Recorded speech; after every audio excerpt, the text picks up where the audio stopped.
Abayobozi muri politiki no mu gisirikare ba Ethiopia babaye nk'abadaha agaciro cyane igikorwa cyo gukura abasirikare mu mujyi wa Mekele, umurwa mukuru wa Tigray.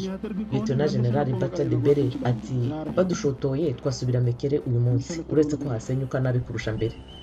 Ingabo zishinzwe umutekano muri Sudani ejo zarashe ibyuka bigera mu maso mu bigaragambyaga mu murwa mukuru Khartoum, basabaga ko guverinoma y'inzibacyuho ivaho hagakorwa amatora bundi bushya. Urukiko rushinzwe itegeko nshinga rwa Afurika y'Epfo rwahanaguyeho icyaha Cyril Ramaphosa cyo kuba yarayobeje abanyamategeko yabigambiriye mu bijyanye n'imfashanyo yahawe ishyaka rya ANC mu kwiyamamaza mu 2017.